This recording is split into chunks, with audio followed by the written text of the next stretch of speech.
Mrs. McMurr, and I just saw Nicole. Did she leave us? Oh, and then Miss Ayers has also joined us this evening. Oh, and Miss Najelski Eichner is also with us. And before we get going, we'll start up public participation. Sabrina, do we have anyone signed up to speak? There is no one.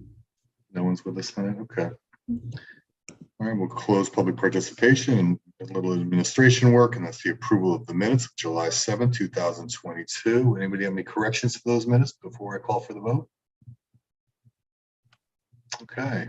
All in favor, please raise your hand. Motion, John? John, you want a Oh, motion? yes. Thank you, Mr. Livingston. Mr. Livingston moves the item. All in favor, please raise your hand and signify yes. Abstentions?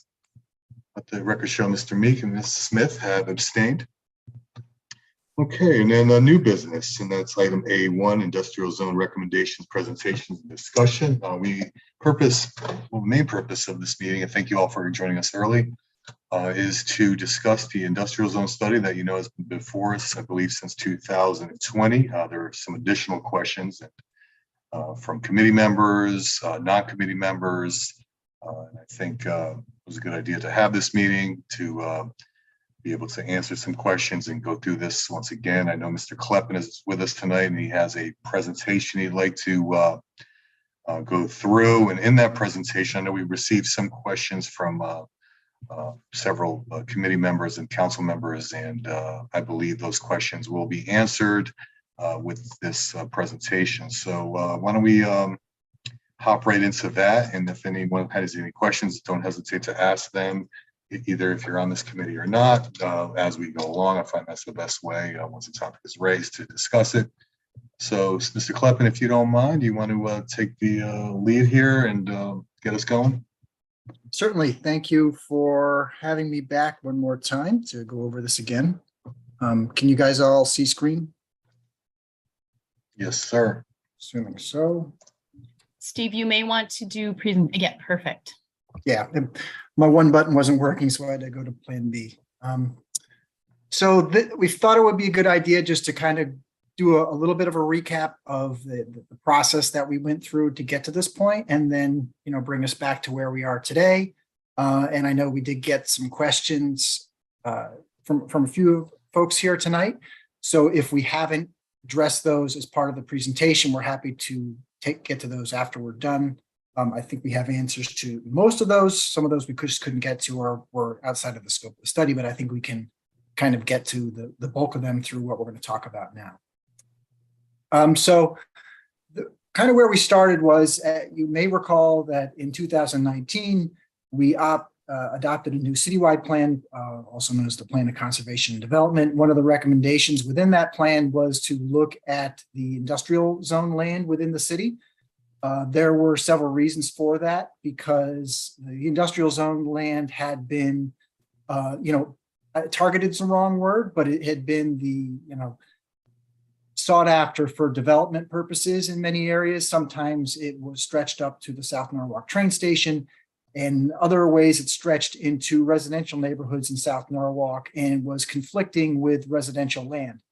The citywide plan recognized the importance of the industrial zone land to make sure we had adequate land available in the future for future job growth. But we also understand, as I mentioned, that there are conflicts between residential development and some of the industrial zone uses like contractor yards. So this hadn't been really looked at probably ever to any kind of comprehensive point. So the study really looked to rectify some of those historic wrongs and try to make sure we came up with a solid plan on the type of land we needed going forward.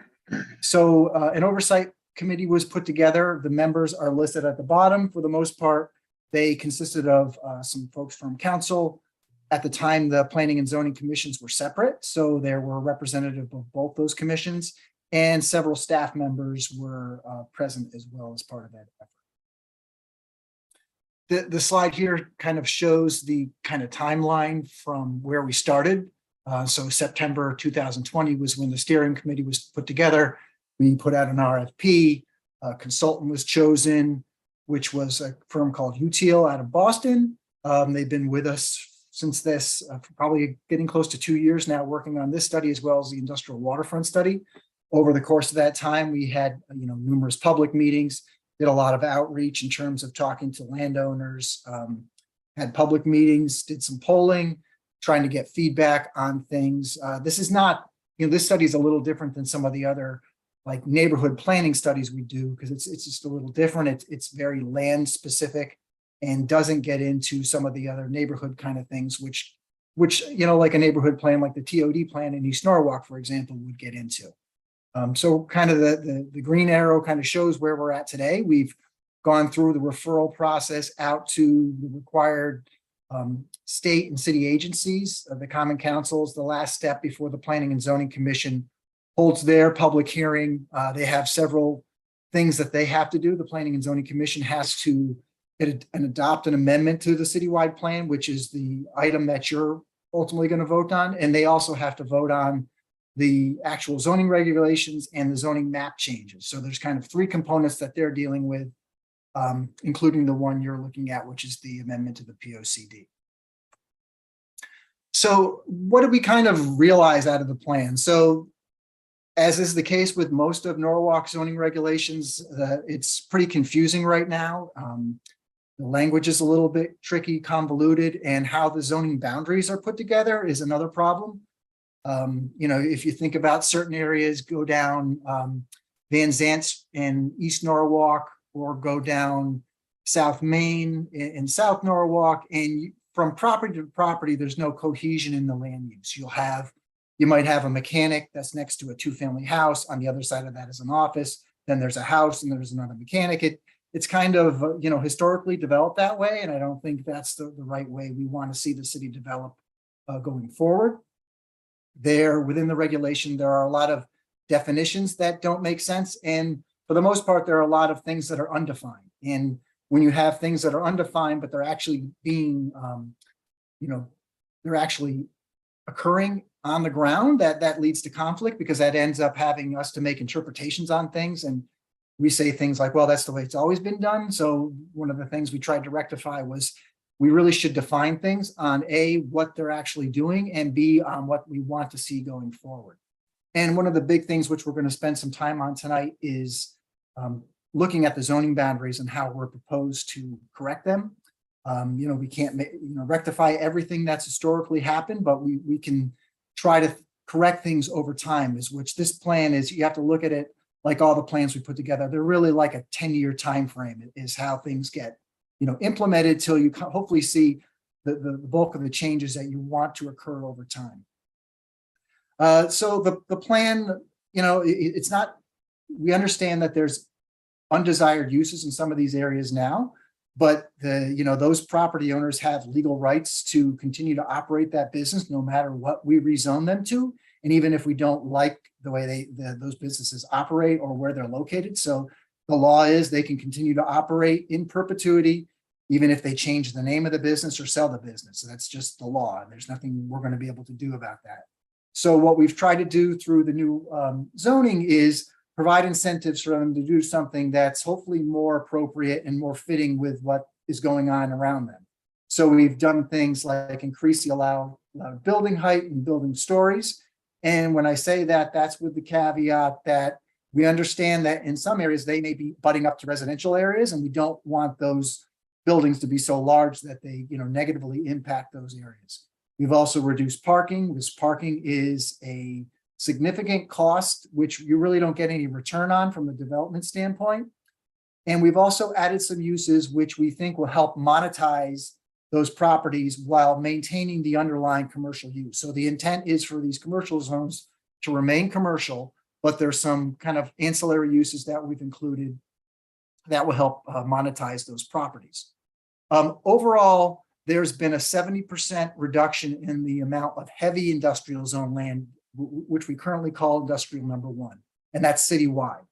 But there's also been an increase in the area citywide, and I'll go through the maps and show you these in a minute, where you can park commercial vehicles, because that's one thing that we wanted to really distinguish in this study is what's the difference between somebody who's operating a full-fledged contractor yard where they're having machines sifting piles of dirt all day, creating dust and creating noise, which is one of the big problems that we constantly hear about from the neighbors, as opposed to like a plumbing contractor who's got 5 or 6 trucks. For the most part, he's a pretty benign use, but he needs a place to go.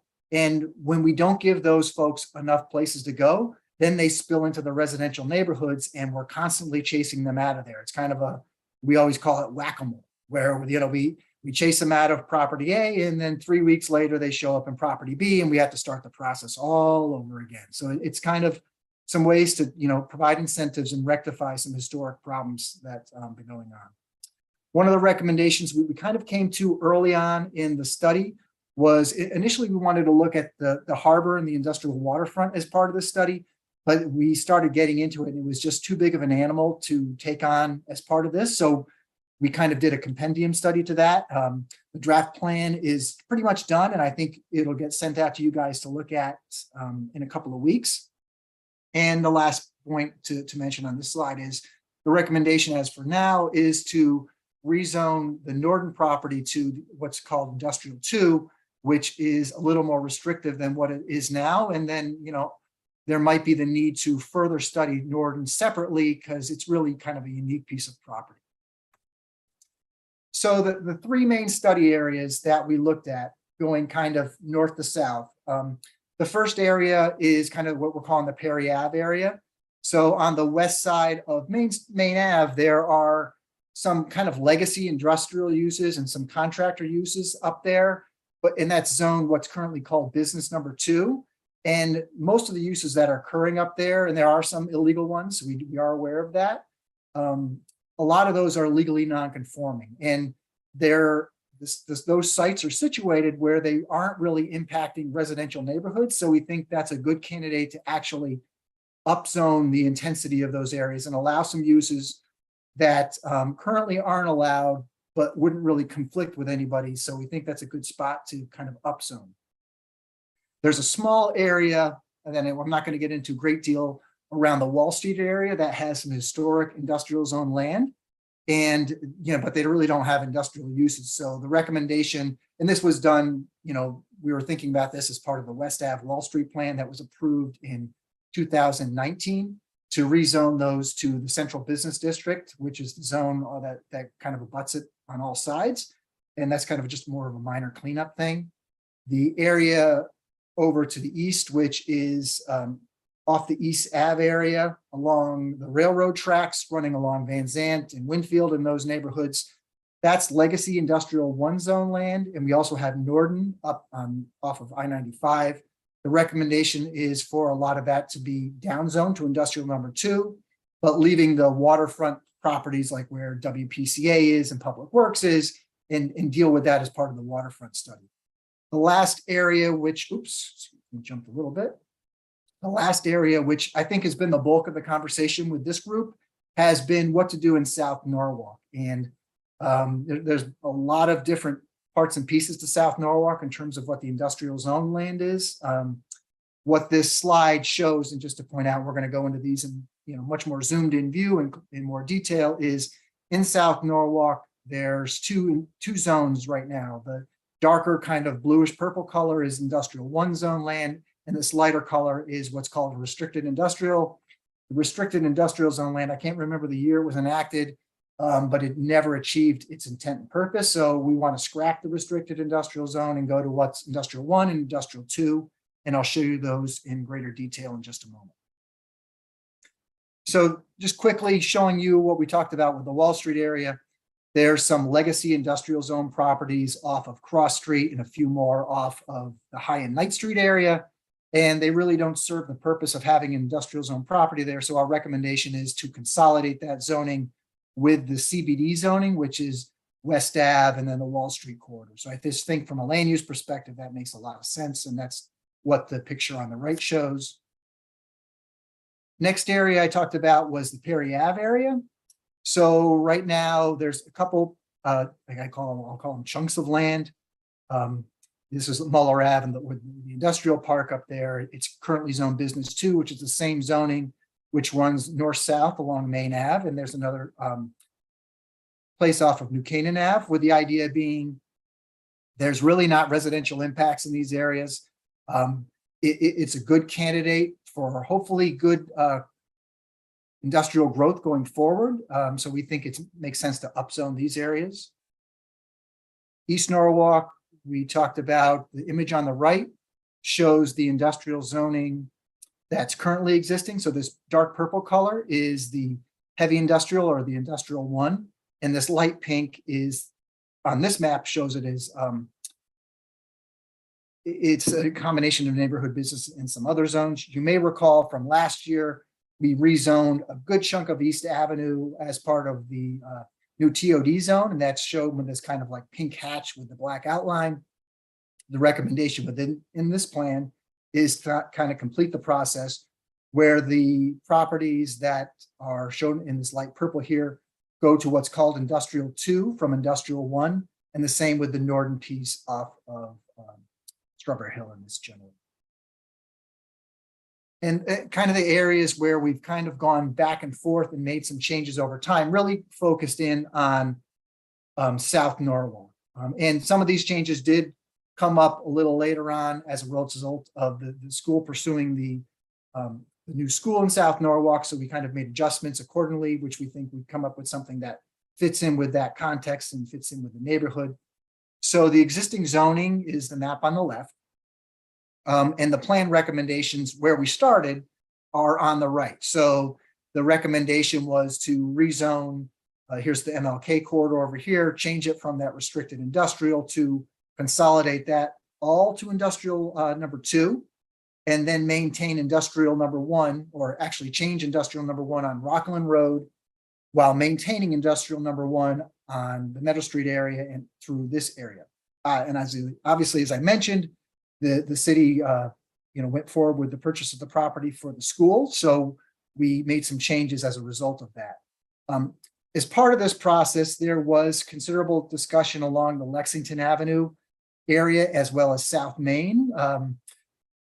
Ms. Young from council had expressed concern about some of those properties through there. We also had some comments from some residents about some of the changes initially proposed. So we made some modifications as a result of that.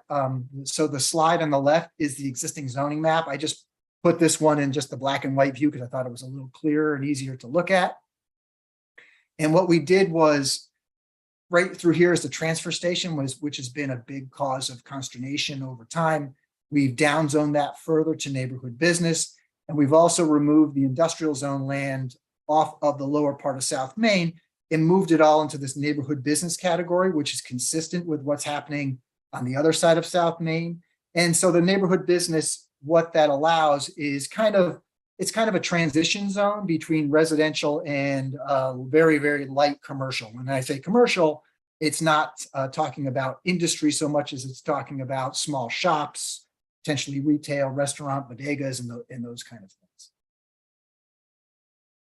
In this slide, again, just shows the allowed uses in the 2 zones.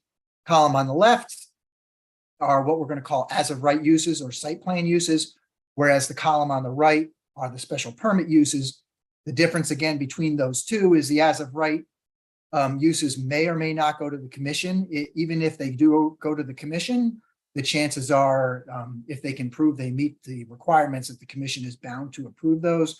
Whereas the special permit uses gives the commission a little more discretion and takes into account other factors such as impacts on the neighborhood and the appropriateness of the use, and gives the commission a little more cover. Again, this is a further slide of that area. We cleaned up the Lexington Ave area, and I think we've rectified the issues there, because for the most part, where this kind of I'm not sure what color, it's kind of like a salmon color on the left, that's all C residence zone. And for the most part, Lexington Avenue on the western side, on the northern piece, and definitely on the southern side of it, when you get past Olean, for the most part consists of residential uses, whether they're 2 families or 3 families.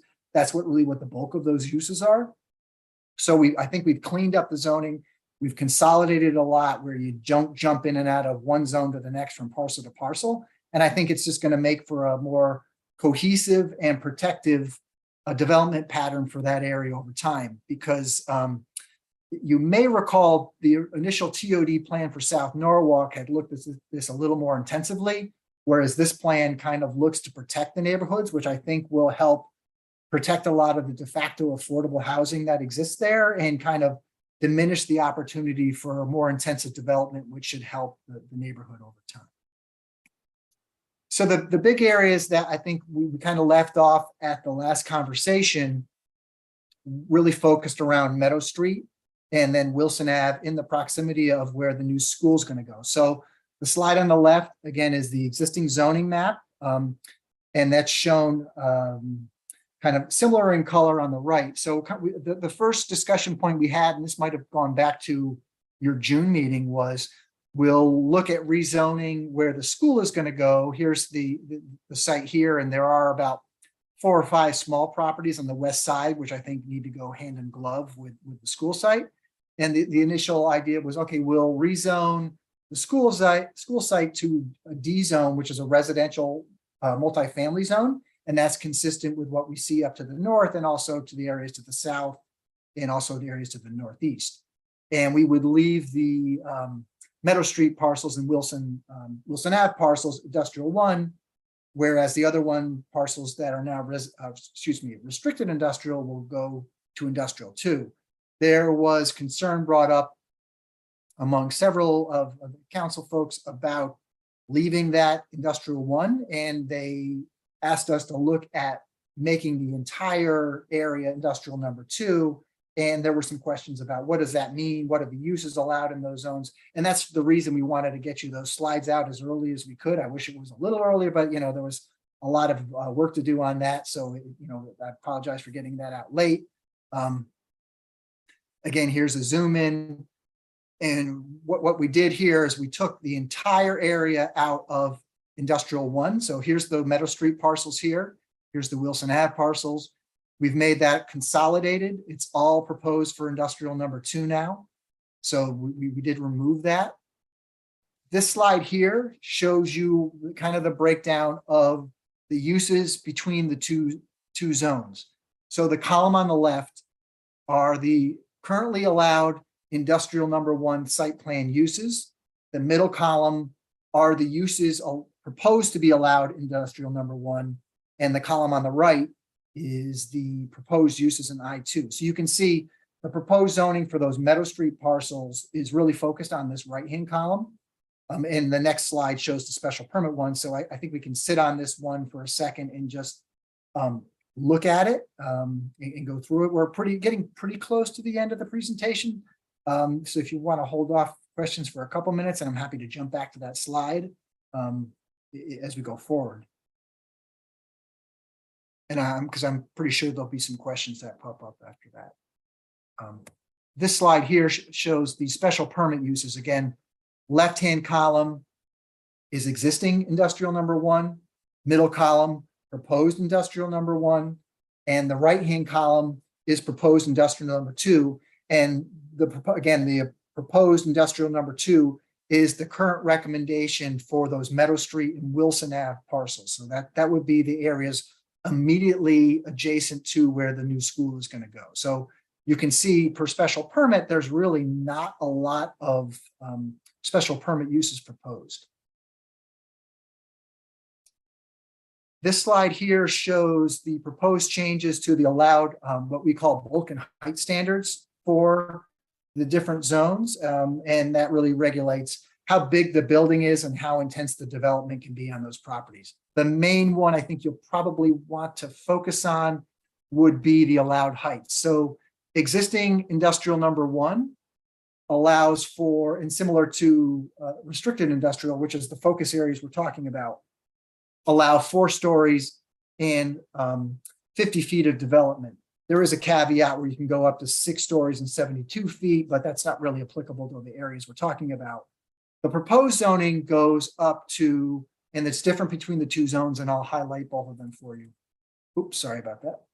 The proposed I1, which is not in proximity to the area we're talking about, goes 4 stories, 65 feet, and it can go up to 85 feet by special permit. 2 things that are important to point out as part of that: the ground floor requirement is a minimum height of 20 feet. And I'll show you a couple pictures in a little bit that show why that's the case. Our consultant was pretty adamant that in order to get the kind of industrial development that we think will work and is what is recommended, is they need a higher ground floor bay. And it's for the equipment and the vehicles and stuff that work in and out of that kind of development. So that's why the additional height is proposed. At the bottom of that, you'll see when these areas abut residential zones, they need to start stepping back those buildings. So it kind of has a little bit of a wedding cake effect, so as not to loom over those developments. The I2 zone, which is the area immediately adjacent to the new school site, is 4 stories, 65 feet max, has the same caveat about the taller ground floor, and also has the same step back requirements when you're talking about residential zones. You don't have the ability to go up to 85 feet in this area. So that's hopefully clear. And for comparison purposes, I wanted to show you a couple of buildings that you might be familiar with. This is the new building near the train station. This is the 1 Chestnut Street building. This is a 4-story, 65-foot building. The ground floor here, I think, is probably about 15 feet. So this level here with that ground floor upper story window is probably close to what you might see for a height. The other building we wanted to show you for comparison purposes is 230 East Avenue, which is the Brim and Crown building. And this is a 4-story, 65-foot building. So similar height, what you might see realized in some of these new developments. And here's a couple of more recent examples of developments. This is kind of what we're shooting for. We're not looking for, and I think the picture on the right is, to me, one kind of my favorite examples. This would definitely be one of the larger buildings, but it kind of shows the kind of development we're thinking about here. It's not smokestacks. It's not, we're trying to eliminate heavy truck traffic with, you might see through distribution centers, but I can't sit here and tell you there won't be trucks coming in and out of these developments, or there won't be trucks coming in and out of any development. It's just in the day and age we live in, with the way our society's developed, with distribution and packaging and kind of constant FedEx and Amazon deliveries at our house every day or every other day. There's going to be vehicles and trucks coming in and out of these areas. Just, I can't, historically rectify that part. And kind of some key takeaways. Again, some of this we talked about, but I'm going to just highlight it again. So currently, this citywide, there are 513 acres zoned industrial 1 or restricted industrial. This plan and the current zoning recommends reducing the heaviest industrial by over 75%. We have, as kind of a caveat, it's a give and a take, increased by over 45% the areas where someone might park commercial vehicles. And there are conditions that go along with that in terms of screening, impacts, how we regulate the noise and activities on those sites. Up on the Main Avenue area, which I talked about, Muller Park, there are 41 acres going from business 2 to a heavier industrial. South Norwalk specifically, there are currently 168 acres zoned industrial 1. At the end of this, there's only going to be 8 acres. But overall in South Norwalk, if you calculate the existing industrial 1 zone land and the existing restricted industrial zone land, there's a 70-acre reduction in the amount of industrial zone land. And that land is being rezoned to either residential or to the neighborhood business, as we showed along Lexington Ave and in and out of Lean Street and all those little side streets through there. Over 20 contractor yards are going to become legally non-conforming as a result of those proposed changes. And as we discussed, they can continue to operate in perpetuity regardless of whether they change the name or change ownership whatsoever. One thing also very important to point out, in my opinion, and people don't like to have their businesses changed to legally non-conforming. I fully can appreciate that. But in this instance, there's really zero impact to how they operate their business today. We've actually offered up to some contractors some language that would allow them to move things in and around their site, because right now they might have the north side of their site be all where they keep their materials, on the south side of their trucks. Maybe they want to add another building to store trucks or vehicles inside.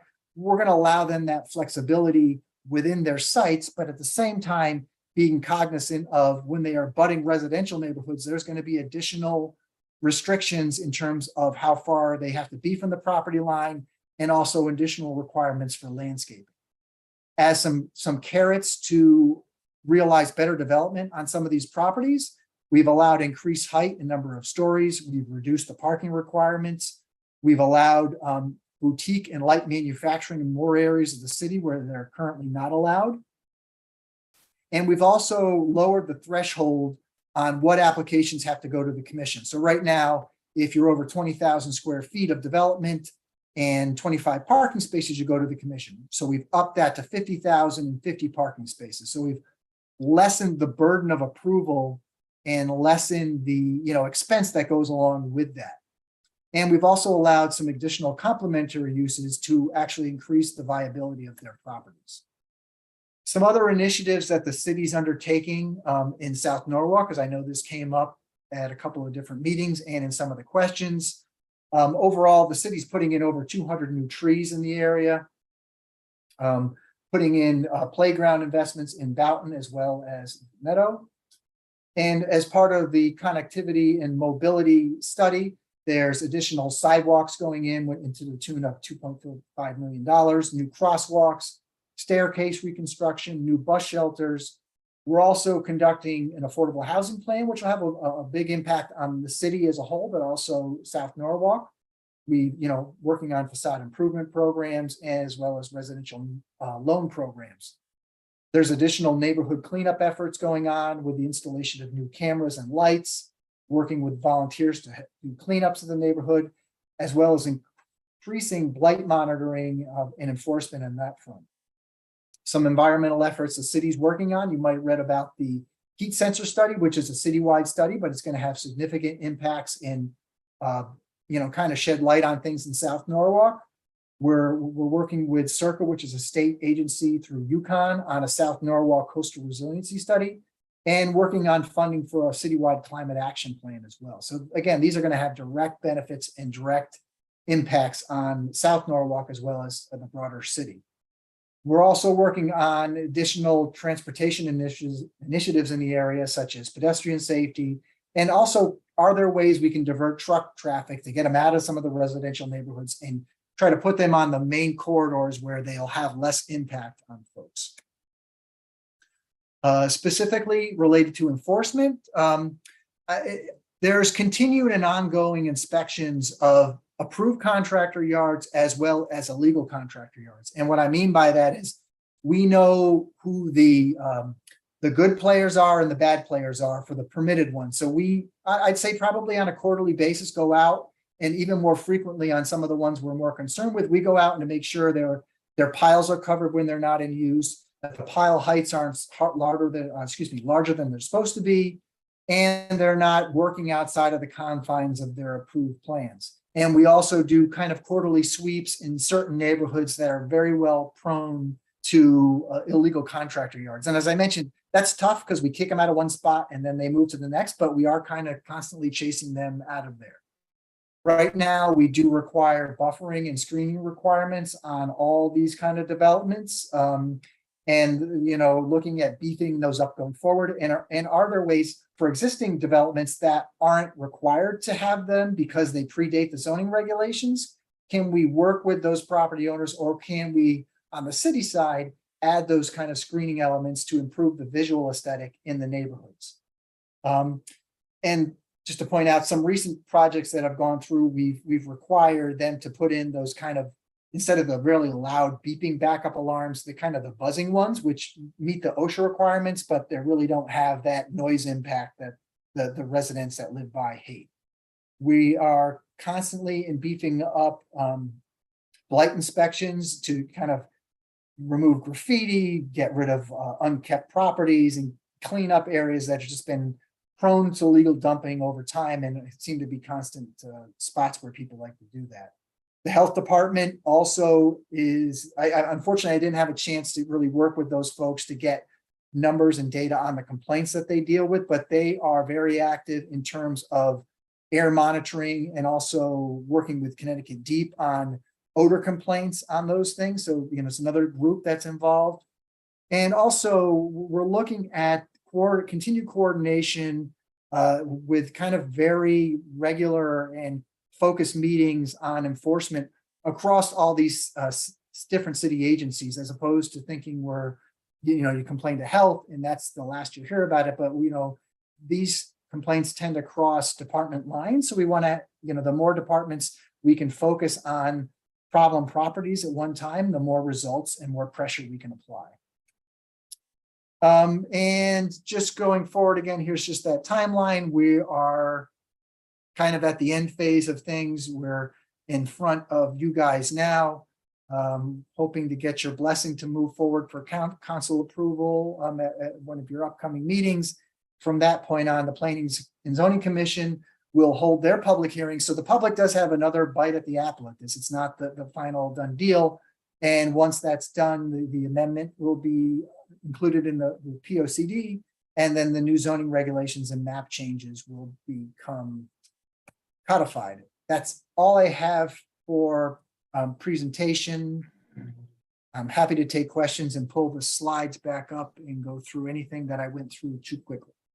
All right, thank you, Steve. Just real quick, let the record show Ms. Young joined us at 6:08. So let's open it up to committee members first for their questions, and following that, other members of the council. Anyone on the committee would like to have a question? Ms. Smith? Actually, Mr. Meek raised his hand first, and I do know that he said that he needs to leave a little early, so. Yeah, the floor is yours. Thanks. In a couple minutes. Sorry if I missed it. That's a lot. You're managing a big part of the map.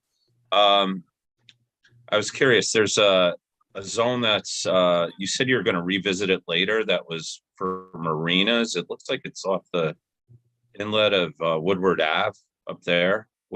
What is the longer term plan for that? So yeah, I'll try to.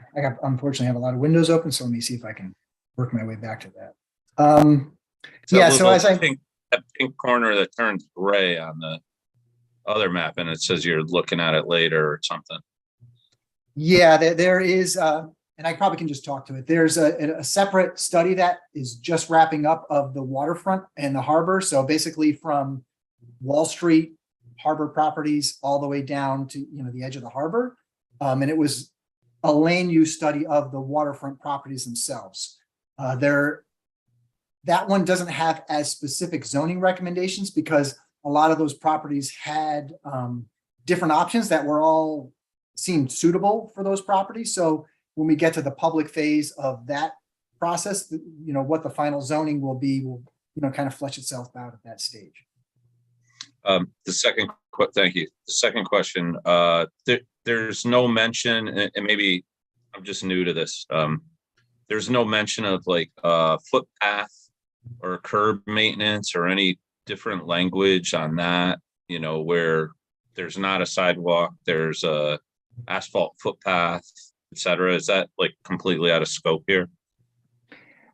Sort of out of scope, yeah, because we were basically looking at the land use piece of it. So any development project that comes forward after this will be subject to having to, city standard sidewalks, etc. And as I think indicated in one of the slides, there are some additional transportation related studies ongoing, not only complete streets, but also transportation master plan related that will have road improvements that will take into account new sidewalks, crosswalks, and those kind of things. Okay, thank you very much, Stephen. And thank you, Barbara. Smith? Yeah, thank you, Mr. Kaides.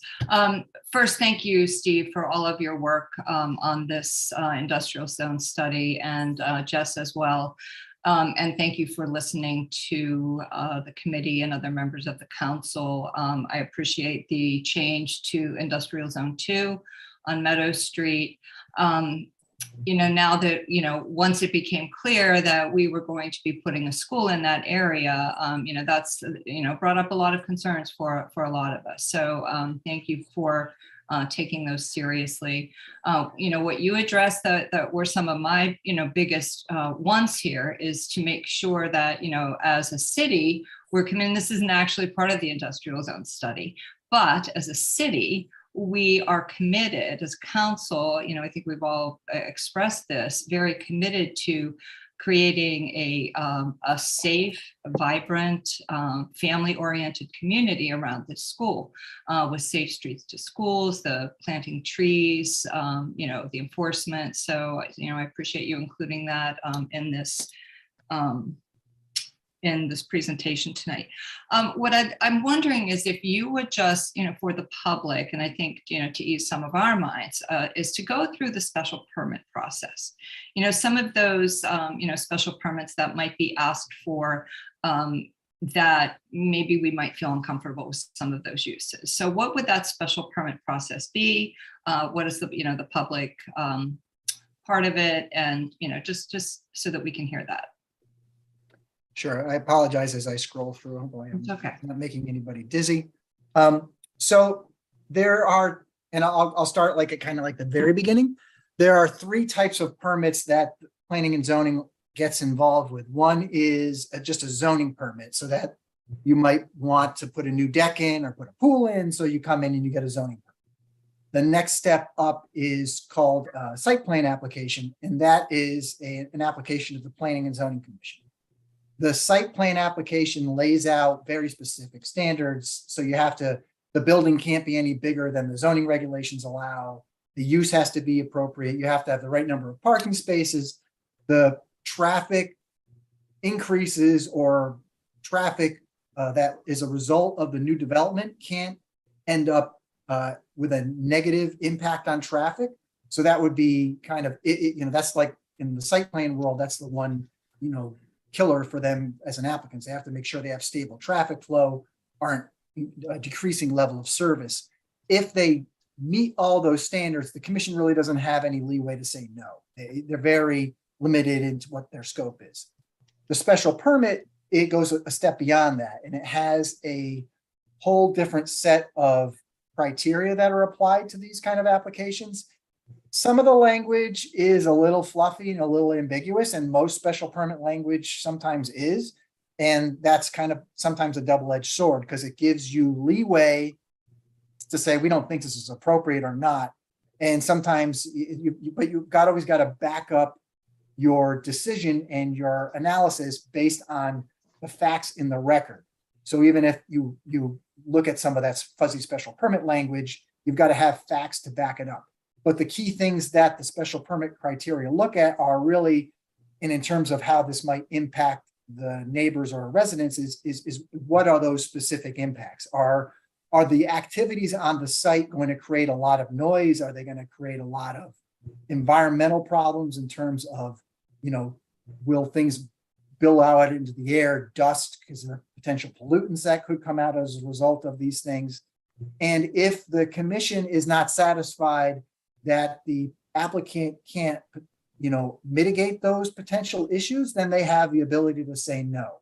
So the courts do give the commission a lot of leeway on these applications, but all those decisions have to get backed up by facts within the record. So that's really where any land use case comes down to, is what the evidence and testimony the Planning and Zoning Commission hears and takes into consideration as part of those applications. So what we do is, in collaboration with all the other city agencies, whether it's TMP, code enforcement, fire marshal, health, we all have, and I should say DPW, WPCA, water authorities, they all weigh in on these projects to make sure what's being proposed is something that's viable long-term. And we try to weed out any of those impacts ahead of time before they get to the commission stage.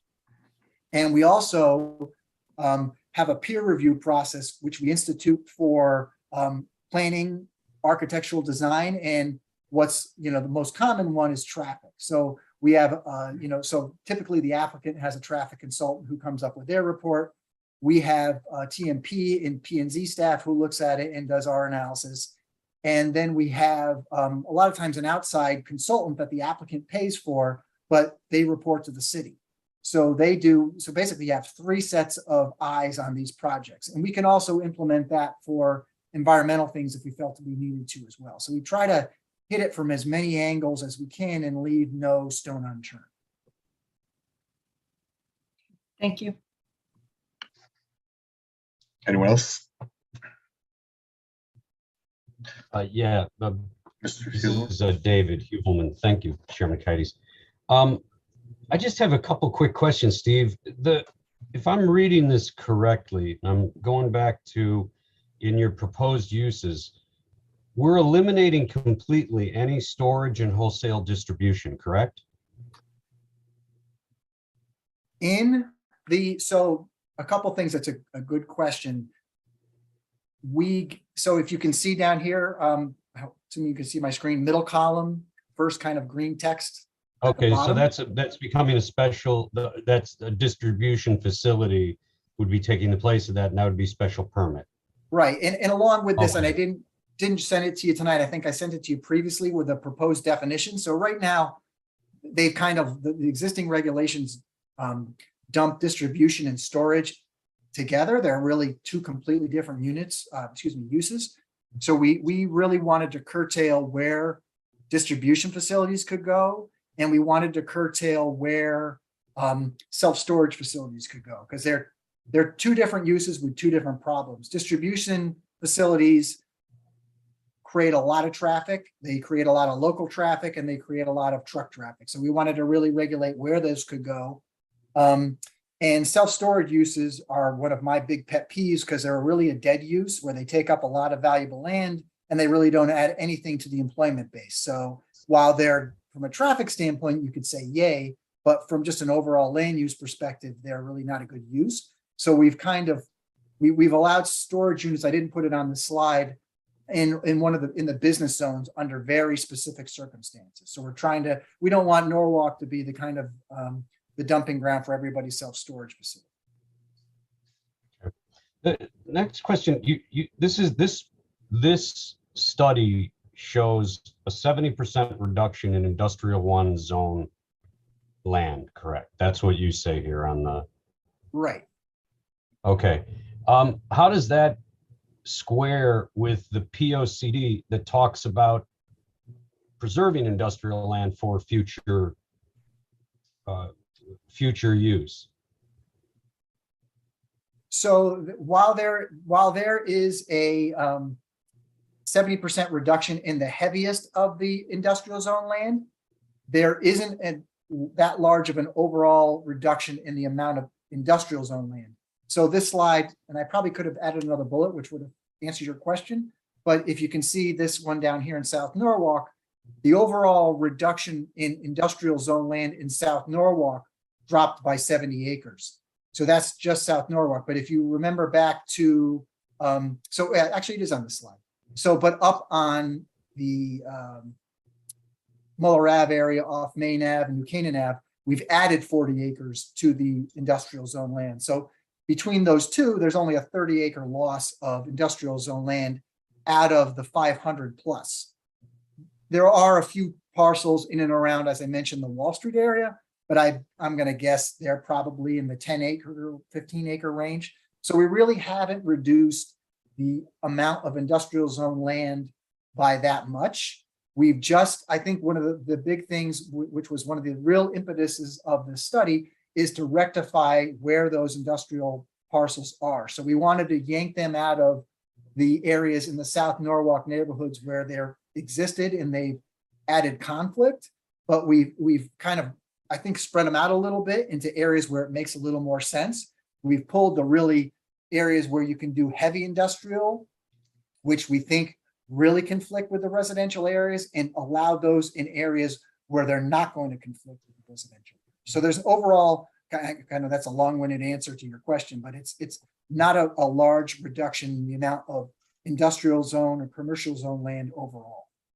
I guess part of my concern is in making the shift in this way from the heavier use industrial zone to an I2 zone, and then the neighborhood business zone, which seems to absorb a lot of that, those uses.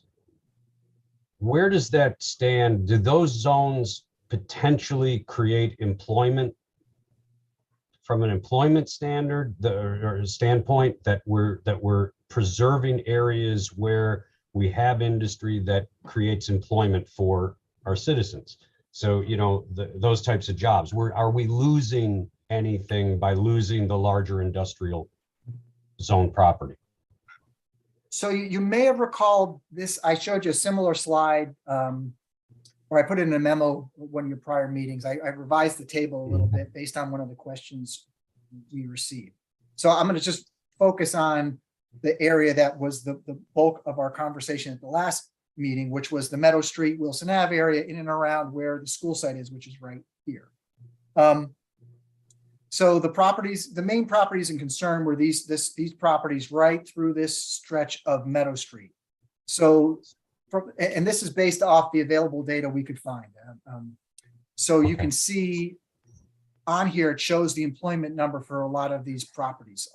And some of these aren't very high in terms of number of employees. One thing I did want to point out, which I thought was really interesting, at least for me, was right here is immediately south of the school site is the Wusthof site. I don't know what the current employment numbers are for that site. I imagine at one point in time it was pretty high, but that's got the site's improved with a building and a parking lot. The taxes paid according to the last determination, and that number also includes sewer fees. So I put everything in there just to be safe. That was about $177,000.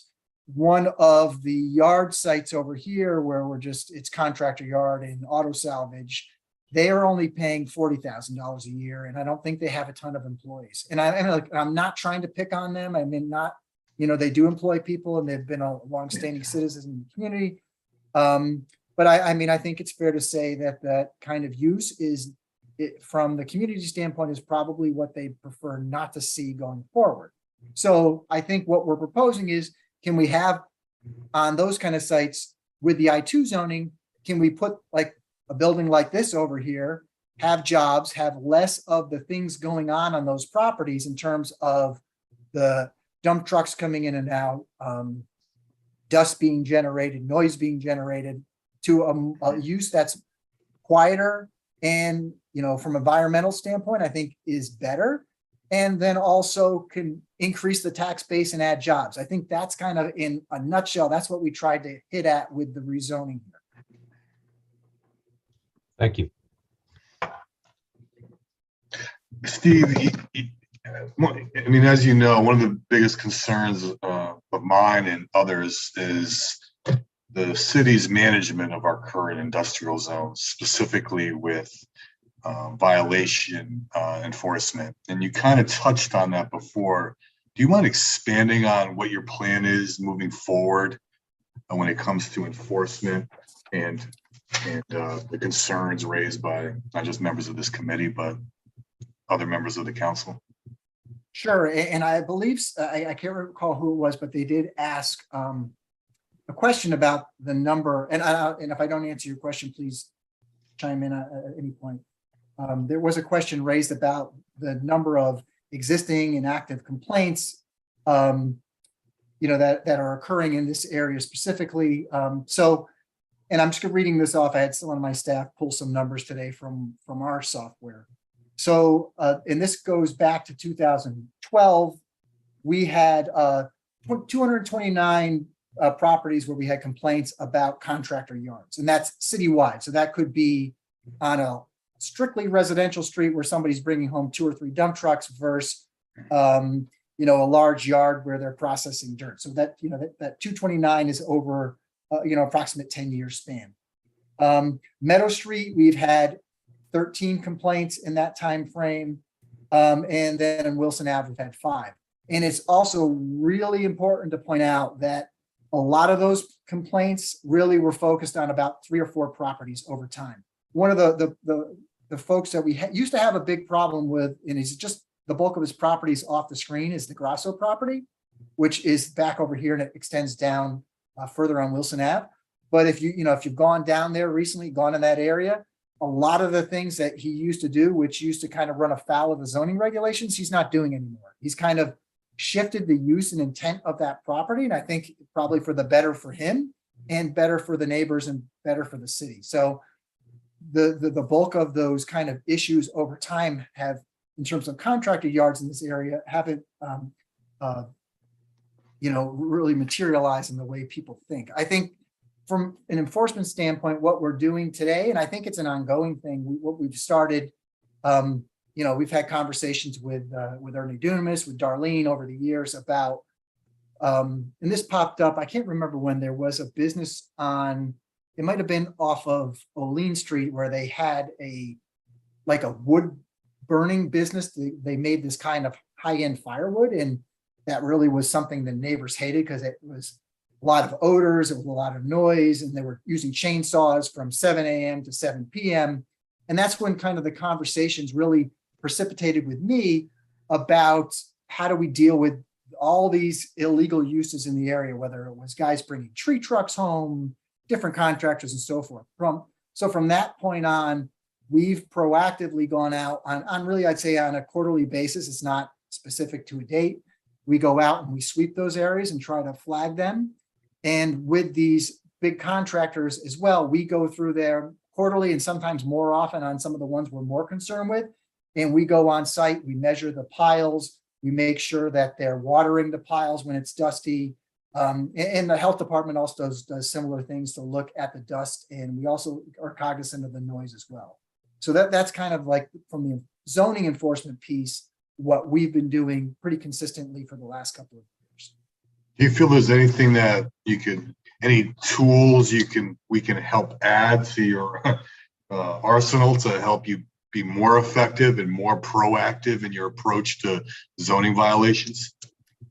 Because I mean, it's obvious as day, there's a lot going out there that may fall under your radar, and I think folks even would be a little hesitant, not so much hesitant, but just assume that's the way it is and not report these violations. Yeah, in addition to the quarterly sweeps, we respond to every complaint that we get. So, and I mean, there's definitely some eyeballs in the neighborhood that are looking at these properties and bring them to our attention when they see something, and we'll go out and, we set up a couple of years ago, we have a standard operating procedure for how we handle our enforcement within the P&Z office. So a complaint comes in, I want somebody out there within a couple of days, they're out there, inspections done. And then within a couple of days, if there's a violation determined, we send out our notice. Once we go through our citation process, we're bound by those guidelines in terms of the timeframes within that. And sometimes that can be a little frustrating for folks. That process is, we went through that pretty painstakingly with the law department to establish those guidelines and make sure they're consistent with state statute and the dates involved. And there are very specific notice requirements that are involved. Most of the time now, we kind of expedite those and we use a marshal to deliver those notices because it speeds things up in the hearing process. But I think the only other thing would be just, we finally are at the point where we have a full P&Z staff again. And you were very generous to us last budget cycle. And we do have another position pending. I think that'll be another body in the office, which will free up a little more staff time to go out and look at these things proactively. So I think those are all pluses. Okay, thanks, Steve. I'll open it up to questions. Anyone else on the committee have any questions to add? And Steve, if you don't mind, maybe taking your sharing away so I can see everybody. Oh, there you go. Oh, thank you. Ms. Niederker or Eichner, I see your hand raised. Thank you, Councilmember Keides. And thank you, Steve. And I really want to start by thanking you and the rest of your team. I know this has been a tremendous amount of work. I had a good conversation with Jess about this, and I really want to thank her for the enormous amount of work that she has put into this. And I really appreciate the vision overall and the ways in which this is intended to move forward. The overall planning process for the city to align with the overall goals of the city. And that said, and I want to, I think, acknowledge something that may not be obvious to everyone who's listening from home, but part of this is driven by the fact that the zoning regulations, the zoning, the industrial zoning has not been updated for decades. And it's really important that we're taking this step to do so. And I do really support that. I want to sort of stake out a position from the beginning that this is a start to that process. This is not intended to be the be all and end all for the next 30 years. And I feel very strongly about that. I think that this is a good start. I think that the cleanup will be helpful. I hope that it will start encouraging people to be very mindful of their residential neighbors, to think about appropriate uses of their property. I hope it will be encouraging the city to think creatively about how to get non-conforming uses out of areas now that we've sort of clarified where the boundaries are. But I also think it's very important to state that these designations can be and should be revisited, certainly sooner than 30 years from now. I'm obviously very passionate about the Meadow Street and Wilson Avenue corridor, and really particularly the Meadow Street side, given that the housing that is across the street there. I think Wilson Avenue, because it is industrial on both sides of the street for a good portion of that road, is of a little less concern. But Meadow Street, I am appreciative of the move to I-2. I think that is a step in the right direction. I very much doubt that that is the long-term appropriate zoning for that street. And I very much look forward to pushing to have a continued process of revisiting how we might better zone that street to strongly incentivize uses that are more appropriate for the residences across the way. And I've said this before, but I will say it again, particularly given that we have public housing across the street there, we have a particular obligation, in my opinion, as a city to make sure that we are not exposing our residents to environmental risks that they should not have to undertake, particularly when we have placed them there and made that housing available to them. So like I said, I really applaud your responsiveness to the community, your responsiveness to the council, and the shift for those parcels from I-1 to I-2 in this study. And I really hope that we can go further. And again, this is not the time or the place necessarily to address this, but I will put forward, again, something that I've said before, which is that I think this entire area, now that the school is going in there, we really need to think strategically about the ways in which that neighborhood is going to be redeveloped. The price pressures in Norwalk, we just saw yesterday. Thank you very much, Sabrina, for sending that around. That Norwalk is part of the third most expensive housing market in the nation. We're in the top 5 lowest vacancy rates in the nation. We have a vacancy rate of rental housing in the city right now of 1%. With the school coming in and the associated cleanup in the neighborhood, it is obviously going to increase the potential for gentrification. What I want strongly is for the city to work creatively and thoughtfully, as I know your staff is very capable of doing and is already doing and is doing with the MLK corridor, is doing with Wall Street. I'm just pleading for that same attention to be given to the neighborhood around the school, and in particular the Meadow Street, Wilson Street stretch and the housing north of that, to think about how we can make sure that the community members who have lived there for decades, who have endured the inconveniences, the environmental risks of this sort of industrial abutment of their residential zones, then can benefit from the development that is likely to come to the area. Can we get creative about how we incentivize affordable housing, how we incentivize mixed use developments that will employ people in the neighborhood, will provide additional units to decrease some of the pressure on rent rates? Can we, think creatively as a council about rent control, about rent stabilization, about property tax abatement? Can we use this industrial zone study as the starting point and not the end point for this neighborhood? And can we use the school as a lever to help us engage with the community to figure out what the people who are living in the neighborhood right now want in their neighborhood? We've heard very loud and clear they don't want contractor yards. And I think we need to then take the next step to figure out, what do folks want there? How can we make their vision come to life for this neighborhood?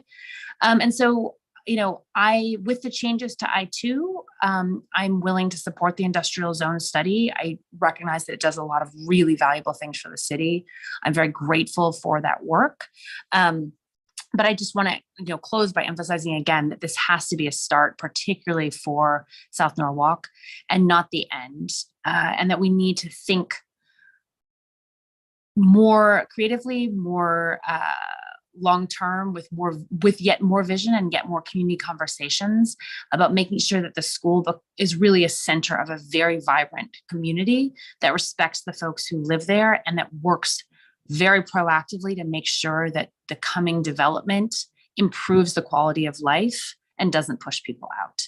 And I think that that's a goal that I'm really confident your department is capable of managing. And I want to applaud you starting here, but just say we're going to keep pushing for more. So thank you. Thank you, Nori. Well said. Any other questions? Okay. You do have two people. You have I'm sorry. two people. You I'm have sorry. Oh, I'm sorry. I Nicole see the and David. hands up. Yeah, I'm sorry, Nicole. I apologize. I didn't see the little hands. Please. No worries, Mr. Chair, and thank you for the opportunity to speak. I want to echo some things that were said by my colleagues, but also give this perspective. I would like to thank Mr. Kleppen and Jess and all those city workers who contributed to what we're looking at in regards to the industrial study. You emphasized in the presentation that I was able to go through with you tonight a lot about the Meadows Avenue. I have concerns throughout those areas that you have identified as industrial zones, but let's look at what you emphasized on tonight.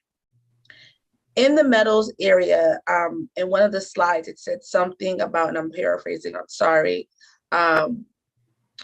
about some way to hide or guard or protect or make the facades of these industrial areas more pleasing to the neighborhood, either with moving them right off the sidewalk, adding trees or something.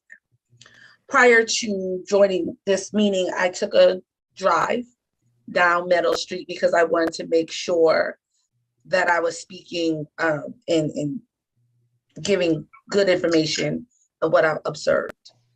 Can you please, if possible, speak a little bit to that? I'm not anti-industry, and I do agree with Nora, the I-2 is more favorable, and I do agree with my colleague in that this is a step for us to do more things, but I want to know what that change in the facade of Meadow Street is going to look like, and honestly what the time framing of that is going to be, if you can answer that, and then I have another question.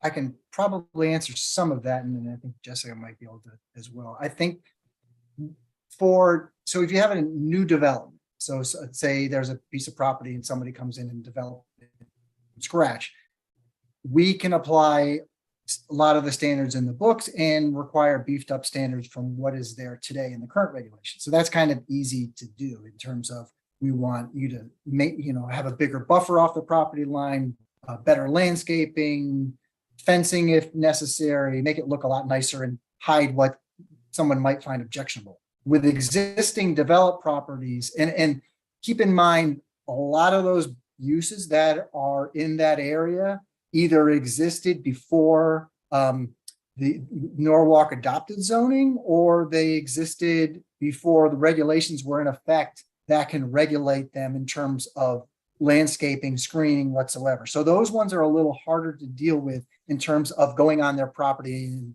beautifying them. So that's where I think it would occur on the city side of the property, to the extent we have the land available and the ability to do that. Okay, so thank you for that. I have been a proud resident of the city of Norwalk for 42 years. And I have said to my colleagues before, what came first, the scrapyard or the housing development? and I've yet to get an answer to that.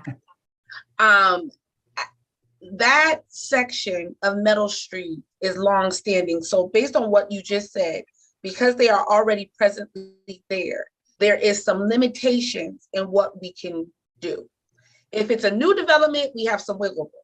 But for people who are already established there, it's some limitations.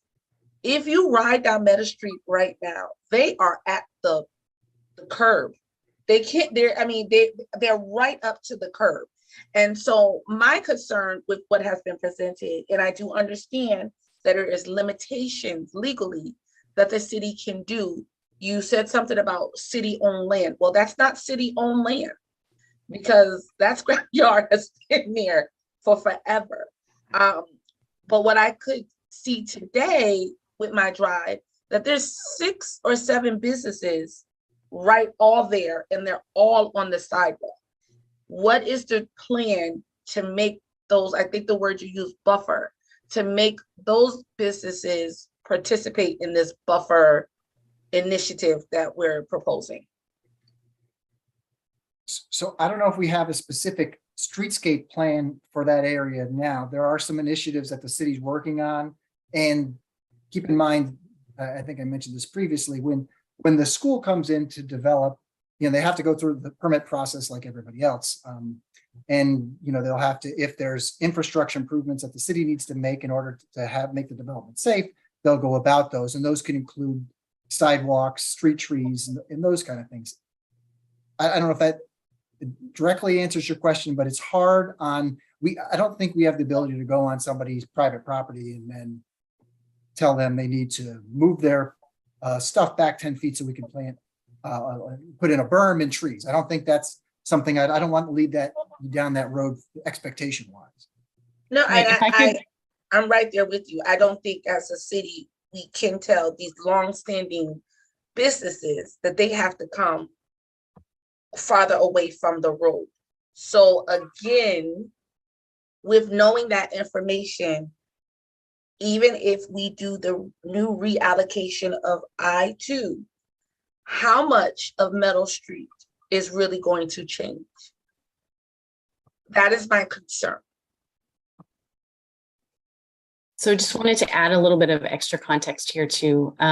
We are working with the TMP team on the transportation master plan, and the consultant that we have been working with citywide is called FHI. We went back to FHI and we asked them to be able to amend the plan for the city to be able to include a subcommittee that focuses on South Norwalk, specifically around the new South Norwalk school site, knowing that we have $1.5 million to commit to sidewalks. We also have the funding for trees and funding for streetscapes. We've talked a lot about trying to work actively to connect with the businesses that are down there to be able to increase screening along their fencing, as well as to increase the buffers as well. And those are things that we all need to do. So I wanted to highlight the work of the Transportation Master Plan and the team, because I think that that group, that subcommittee that will come together will be very helpful in being able to identify traffic and transportation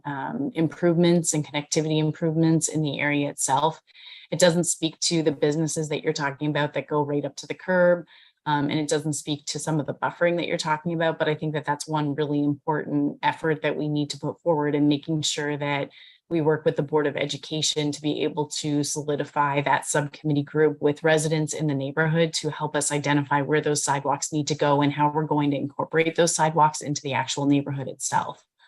From the standpoint of working with businesses, we are going to reach out to the businesses to be able to talk with them about buffering, not only on the street, but buffering also around their particular sites and parcels themselves.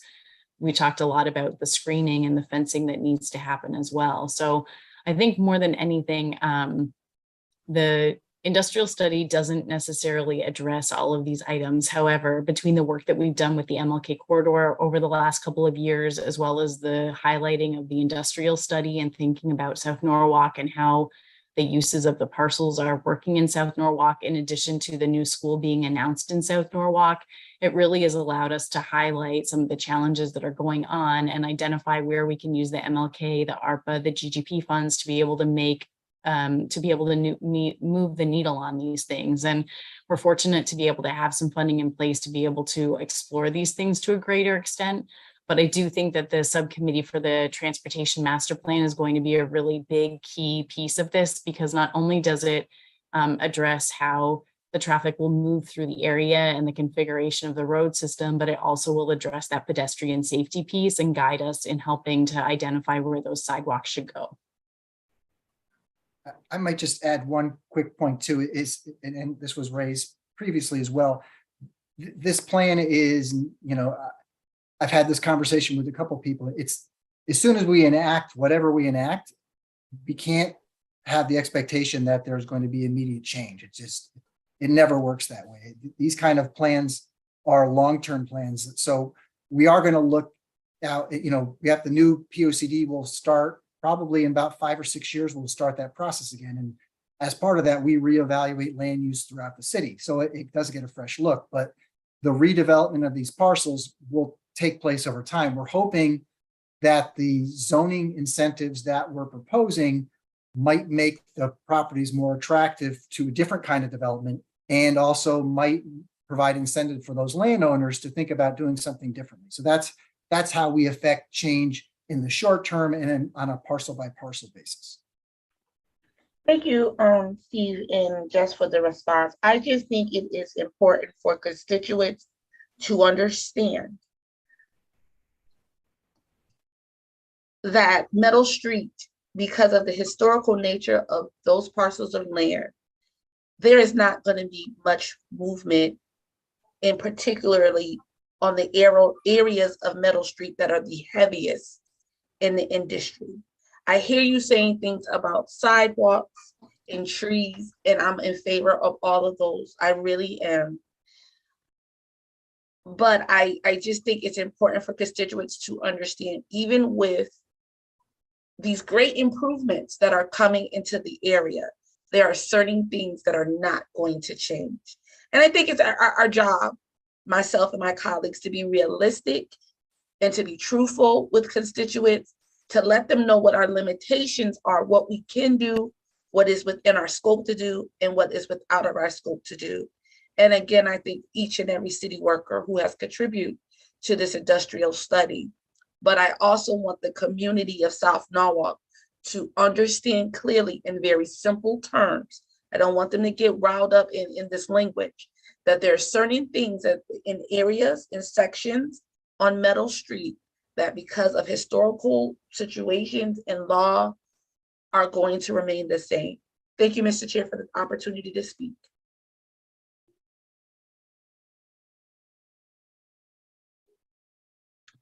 So thank you, Nicole. Mr. Hewlin, I see your hand up.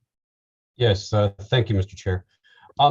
Just real quick, again, Steve and Jess and your teams, thank you so much for the work that you guys have done on this study. And I want to emphasize that it's a study. What's the action item here for the council?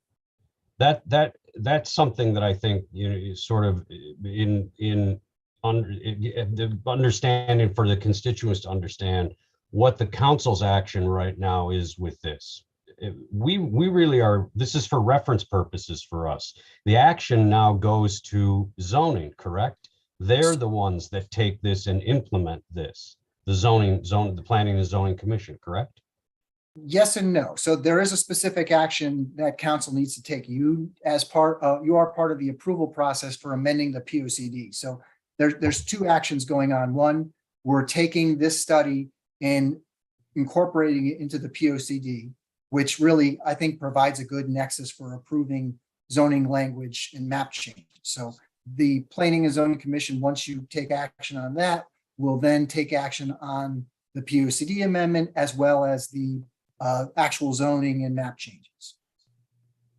But we don't actually formally change the zoning in this body, so that people understand that is not the purview of this committee nor the council, so that we understand what that is. So thank you. Yeah, I mean, I think it's unfair to you in this kind of circumstance, if we just gave you, oh, here's the POCD amendment and didn't tell you what we were doing with the zoning, because then you're going to ask the question, well, what does this mean? So that's what we wanted to show you Yeah. exactly what the impact was going to be. And from an informational standpoint, we appreciate that. I know I do, and it's needed, but I just wanted to be clear on what the next steps are and how we fit into that process. So thank you. Okay, any other questions before we move on to the next item? Yeah, Ms. Young has her hand. Yeah, Oh, yeah, thank- Chairman. So I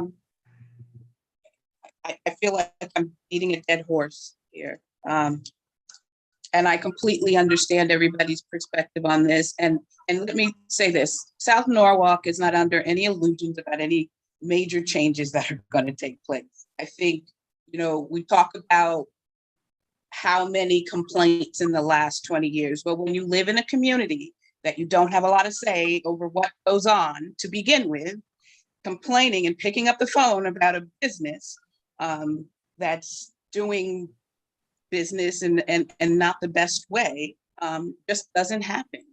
And so collectively as people, because I'm sure none of you would want this in your neighborhood, and it's not in your neighborhood, it's in South Norwalk, right? Where low income folks, people who live in public housing, who need assistance, homeowners, there's a plethora of different types of levels of where people live, how they live in South Norwalk. But at the end of the day, it sounds as if, and I shouldn't say sound as if, it really is, and I think Nicole hit on it, we don't have a lot of say on what is going to take place. It is not going, no one thinks that this is going to happen overnight. So that statement seems a little off-putting.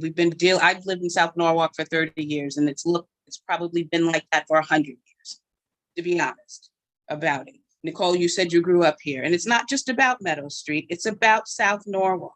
I just shared a picture of Boughton Street with one of the council members, and I wish I could share the video with you of the business that has 2 trucks above the fencing that they have to hide all of their rock crushing, and they have actual bulldozers on top of those piles. That is completely unacceptable. I don't know what community that would be okay to happen in.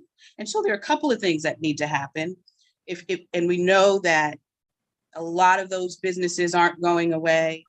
We can't make them improve their properties with buffers or additional fencing. We cannot enforce that. We hope that they would become good neighbors and make some significant changes, but that's very doubtful. We need enforcement. And so I think that's a bigger question. When you have, at this point, businesses that continually violate or operating out of, I don't know, what we would consider to be good practice, what do we do? What do we as a city, what do we have in our arsenal to say, hey, it's been 3 years, you've got 10 violations or however many violations over the past 3 years. So what do we do? So it sounds as if we're saying, sorry, folks that live here, this is what you get until these folks leave, which won't be anytime soon. And so deal with it. And that's what I'm hearing. I appreciate Nora saying what she said, because I believe that, Nora, this is just a start. And there's a whole lot more that needs to be done. And maybe we can't make any significant changes at the moment, but there are some things that need to be done. And enforcement is one of them. Having some sort of system. I've been to those hearings. Our fines are too low. There's not enough.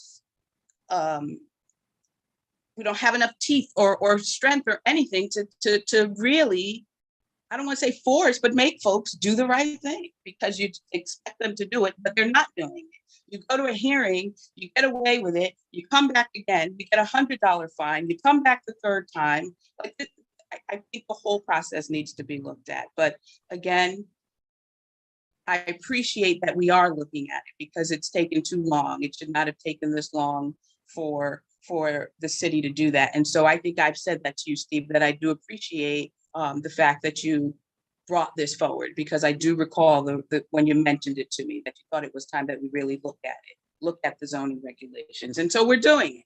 But again, we're saying we're doing all of this, and then you come back to the South Norwalk community and say, sorry, this is the best we can do. But then you expect people to then want to pick up the phone and call about a violation. It doesn't quite match. But this is a start. It's not just about Meadow Street. There are major violations in all little nooks and crannies within South Norwalk, and we need to have better enforcement. I think that would be the big start, and a fine, and something that deters people from continuously doing the wrong thing. That's my spiel. Thank you. Thank you, Ms. Young. All right, any other questions? No little hands. Okay. Steve, while we have you, do you mind getting into item 2, which is the quarterly development update of what's going on around our city, please? Sure. And I apologize because I'm not super prepared for this one. I happened to glance at the agenda and saw that on there, and I was focused on other things, but I think I can wing it. So you may have seen, I'm sure you've seen, and I'll kind of work a little bit north to south, Planning and Zoning Commission working with Building and Land Technology BLT on the North 7 project, which is kind of the west side of Glover Avenue. That was probably at least 24-month process. Actually, it's funny because it was, predates the combining of the Planning and Zoning Commission. They came in and met separately with both commissions at the beginning. What we kind of did in a nutshell is developed a master plan for the west side of Glover Avenue, which gets approved in 3 stages. So they have some rights to apply for an initial stage now for a southern piece of the development. The middle phase is tied to the improvements at the Merit 7 connector, the new on-ramps, off-ramps, as well as the replacement of the Glover Avenue Bridge. And the third phase is tied to improvements at Grist Mill, Glover Avenue, and Main Avenue, which are some really needed improvements in that area. So they can't go forward on those pieces until those improvements are done. And the third phase in particular isn't even a project with DOT yet, but kind of the thought that the commission had and the applicant had as well is that if the city goes ahead and approves this significant project, that would apply a little pressure to the state to move up those improvements on the kind of the pecking order based on what's pending out there. So all in total, I think there was, not a lot of commercial space. It's really designed to complement the office component on the other side and the new kind of train station platform that's being built right now. So all in total, there's about 1,300 units in the different phases of the project. There's flexibility built into the approval where if they had, like, for example, they wanted to do a hotel or they had a significant office tenant who wanted a different tower, they could build that in as part of that. Each phase of the project needs to come back to the city, obviously, and there's new reviews in terms of they have to meet the design guidelines that were developed. I should mention, there's a park that's going to be built at some point at the north end, which is over 2 acres, which is a pretty nice amenity for everybody in Norwalk. And, obviously, and that's tied into the NRVT loop as well. And there'll be trail access connecting through there. So there are some nice things. There were a lot of green amenities that the commission wanted as part of that project in terms of rooftop solar, low impact development practices, and different green infrastructure things that they wanted as part of that. So I think if it develops in the manner which we think it will, it should be a nice addition to the city. And again, that's we're talking about a 10-year project for this, all the phases to get developed. You saw kind of working north to south in the middle of Norwalk that the judge upheld the Planning and Zoning Commission's decision on the POCO project. So that's a good thing. That doesn't mean we're out of the litigation woods yet, because the appellant has the ability to further appeal that up. But each time you typically lose at one phase, it gets a little difficult to move up to the next phase. So hopefully we see a final resolution on that sometime this year. And maybe that'd be great if they started construction at some point again. Under construction now in South Norwalk, they're kind of just breaking ground now on the 10 Monroe Street project, which is directly across from the police station. That was the Spinnaker project. That was kind of the next phase adjacent to their Chestnut Street development. So that's will be another nice addition to the city.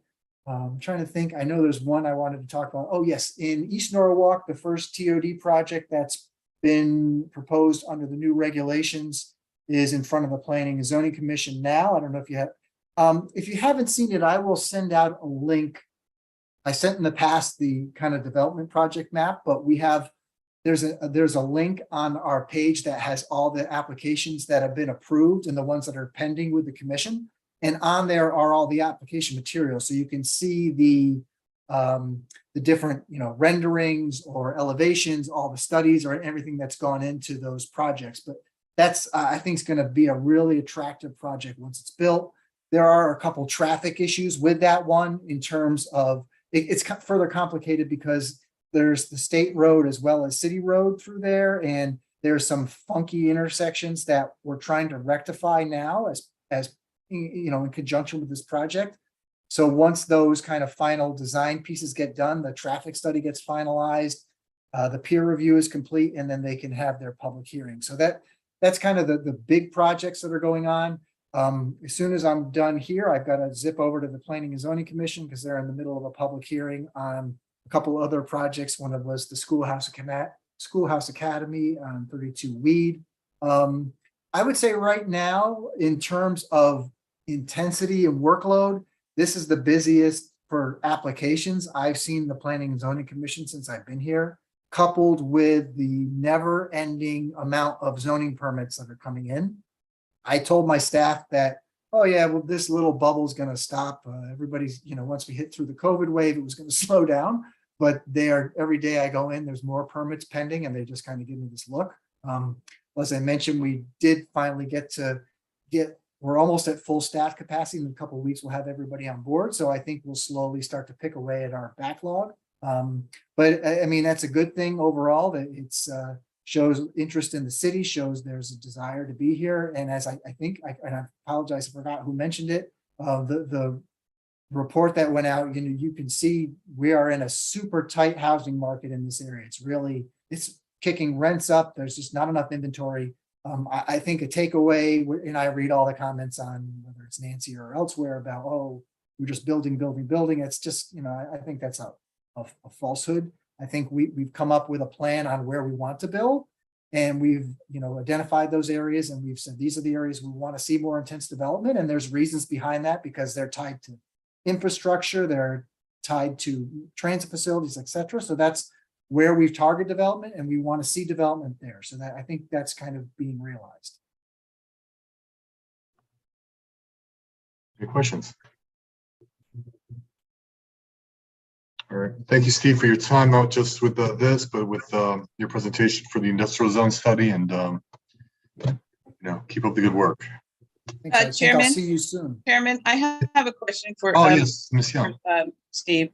So how would we go about increasing fines? What does that process look like?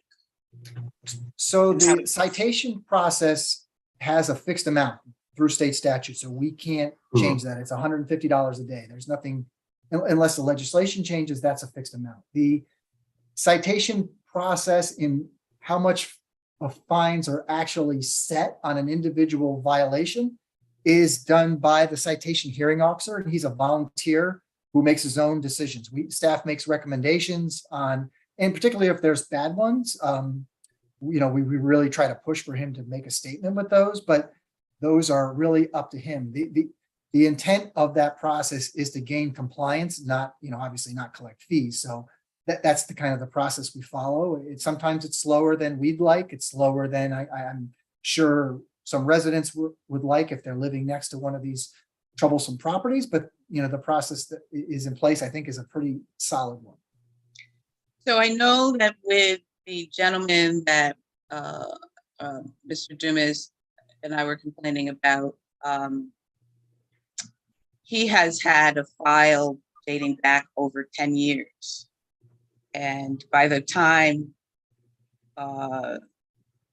we were engaged in that process, there weren't any fines applied to this business owner. And that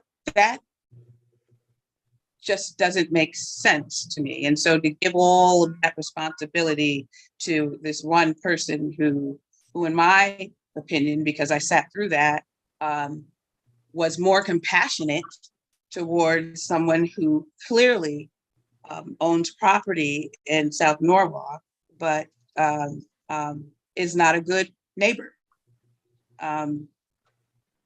I don't know if that's the only one, but I'm sure if that happened then, it's probably happened in the past. And I think, I don't know. So it sounds like you're saying we don't have any say over increasing those fines to be a real deterrent, or using that on a case by case basis. But to have a gentleman who's had a file full, of violations and not have any significant financial responsibility or anything owed to the city just doesn't make sense to me.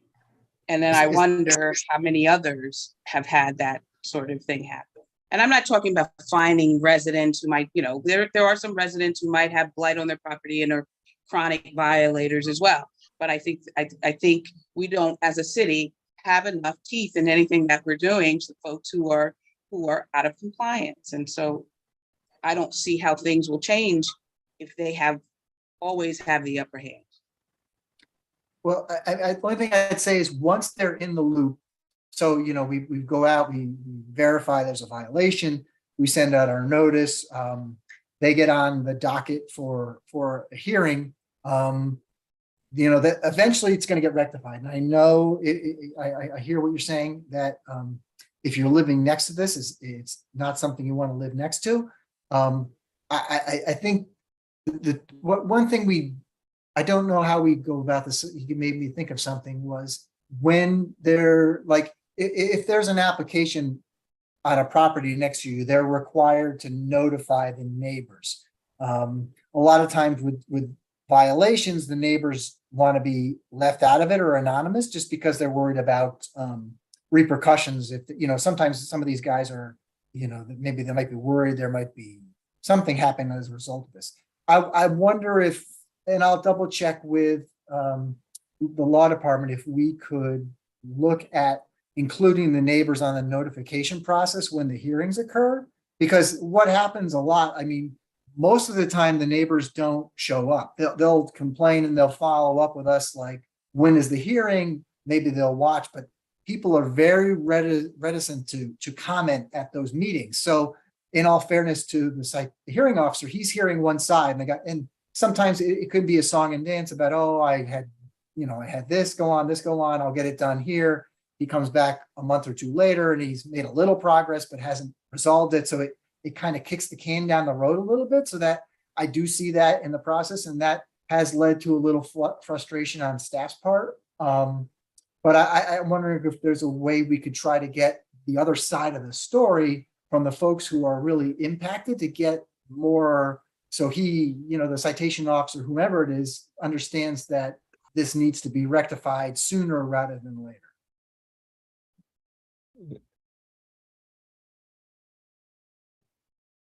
It should be on a neighbor. I can recall an incident where I called the police on a contractor, and a few days later, he said to me, "I know you called the police." So but I didn't care and said, "Yeah, I did, and I'll do it again if you keep doing what you're doing." But I don't know if the onus should be on a resident who might feel retaliated against. To say that we then will institute a fine, or you need to hear the other side. If a contractor, whomever, homeowner comes back 3 times, that should be enough to say that clearly they're not listening. There's the desire to comply is not there. So I don't know. But I think looking into it, I would appreciate that to see what we can do And my last question is, how many, oh God, you said permits do you have waiting, particularly in South Norwalk and contractor yard or that sort of thing, or what? Oh, I don't know the number of pending permits. There aren't any contractor yard permits because of the moratorium. So that nobody would have submitted at this point. We Oh, do get great. inquiries once in a while, but yeah, there's no nothing pending. Application. Our No hope is application. to have, correct, yeah, so unless there was something. Right. Oh, I didn't hear you. You answered the question? You said right. Yeah, there's nothing pending that I'm Oh. aware of. Thank you. So if I can just add, Darlene, after you made your comments in the last segment, I sent a note to Jess. I think we need to look at our ordinance to make sure that we are levying the maximum fines allowed under state law. As Steve says, it is dictated by state law, but let's just make sure that we have updated it. Steve, maybe or maybe there are other things we can do, but I think, and I won't speak for Lisa, but I think it's something we should send over to ordinance if there is something we can do. Thank you. Mr. Chair, this is Nicole. Yes, ma'am. I'm sorry, and I know I'm not a member of this committee, but I just want to say what I just heard being spoken to about the process of the fines. Is this the committee that would look at that process, or would that have to go to another committee?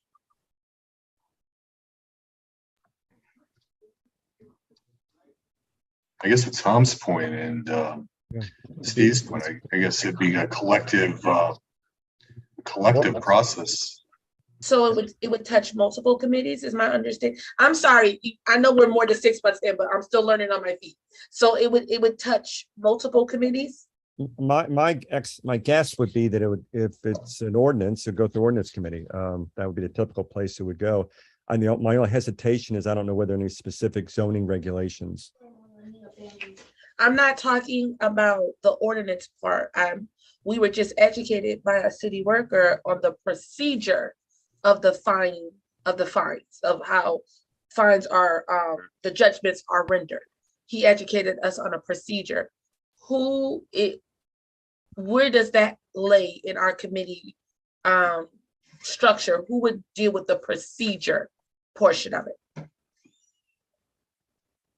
Steve, please go ahead, Steve. I'll try to answer that. I'll try to answer it. Let me know if it doesn't work or not. So that process is, the state statute lays out what you can do. The process we've put in place was one developed between P&Z staff and the law department to make sure we were following the letter of the law. Like any other zoning process, we want to make sure if we levy a fine or render a decision or a judgment that it's consistent and legal, regardless of what the fine is. That's kind of secondary. We have to make sure we're following the law when we implement that process. And if I could just, I'm sorry, Nicole, this may answer your question. I've just got something from Alicia King that said that no fine may be issued that may exceed $150 for each day a violation continues. It also says, to your point, the hearing procedure for any citation shall be in accordance with state law. So maybe that answers your question. I don't know. So no, it doesn't. So the guideline is the state law. The procedure, from my understanding, is what has been developed under the Planning and Zoning Commission. My question, and we might have to take it somewhere else, and that's fine, is that we need to look at the procedure. And why I'm asking that here is to support something my colleague said, Ms. Young, about, or even Mr. Kleppen brought to our attention that neighbors do not always show up. But if we have city workers that are certifying the violation, I guess I don't know if I'm saying that correctly, but if we have someone that is a city worker who is certifying the violation, there has to be some support around that, and the lack of someone showing up should not be such a factor. I think that's my concern of what I heard. But again, we can take this offline, but I think that we could maybe look at a better procedure using those state guidelines. Just want to weigh in here for a second. So I think it's definitely something that's governed by state statute, along with blight violations as well, and some of the other violations that we have and the other citations we have in place. And I think the best way to move forward is to be able to write a list of all of these fines and be able to argue with our state delegation that they're not effective in the sense of being a deterrent enough to stop the behavior in which we're trying to stop. The idea here is not to actually collect fines. The idea is to stop the behavior. So where is that tipping point where the amount is enough to stop the behavior that is unwanted? And I think here it's not only zoning, but it is blight as well. It's something that we really struggle with. So I think it's definitely one of those broader conversations with the state delegation that we need to have. Yeah, and I should point out too, that just because the citation hearing officer renders a fine, it doesn't mean anything stops. What we didn't get into this, but what we also can do, and again, it's not always a quick process. If there is a really egregious violation, we have the ability to issue a cease and desist order and then try to take that individual to court. We do have one in process right now on a property that built something over the property line. It was just a bad process. But if there was like somebody that was really egregious, that's something we could, another avenue we could pursue.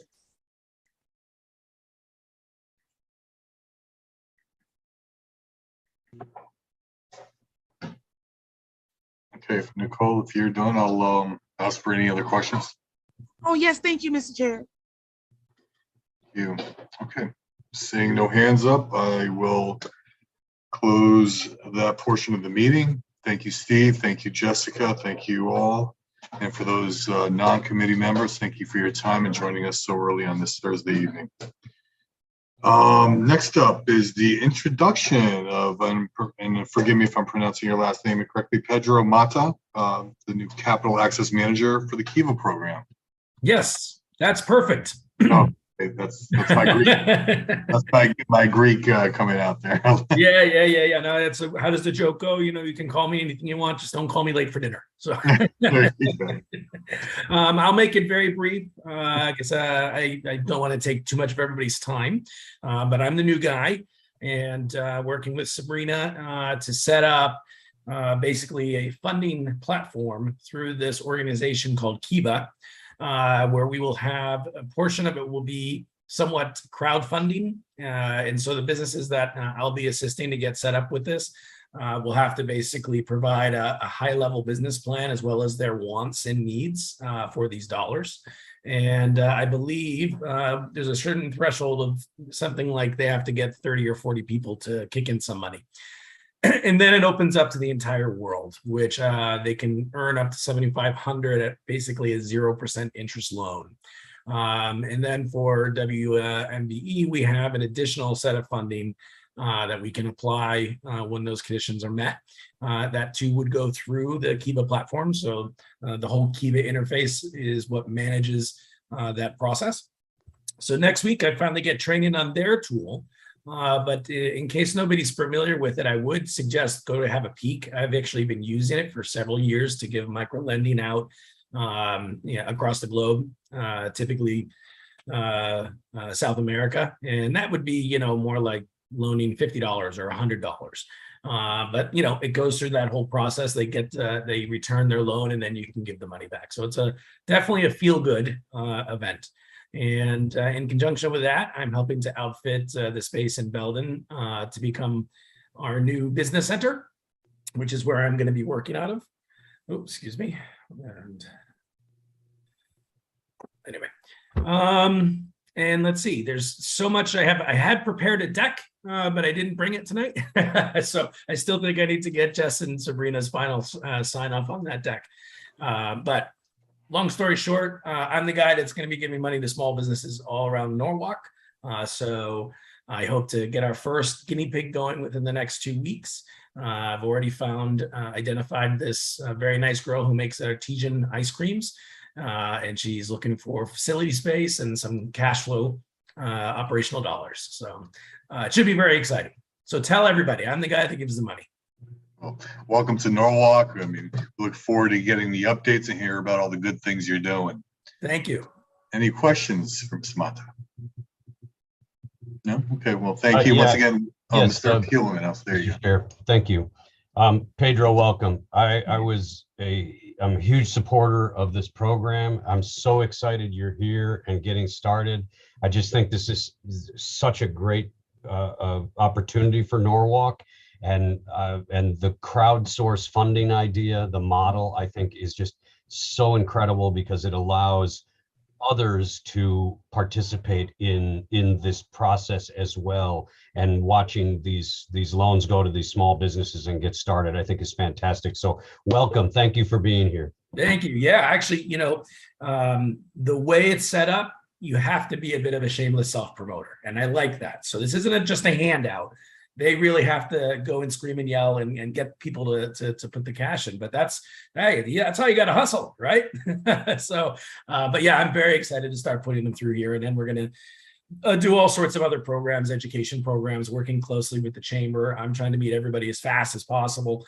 And we hope to, I think Sabrina probably said it best, fill in some of the gaps between brand new small business that has very little to no operating history, that otherwise wouldn't be able to get a loan. Okay. And then a little bit farther down the road, you can definitely get some gap financing for other places where they're operating better. And I'll figure out how that puzzle works, and then we'll have a big flow chart. So it's going to be exciting. So thank you, everyone. Welcome. Anyone else? No? Okay, great. Do I have a motion to adjourn? And Ms. Shanahan, thank you. All in favor? Great. All right, everyone. Good evening. Hope you have a great weekend. Enjoy your summer. Good night. Good night.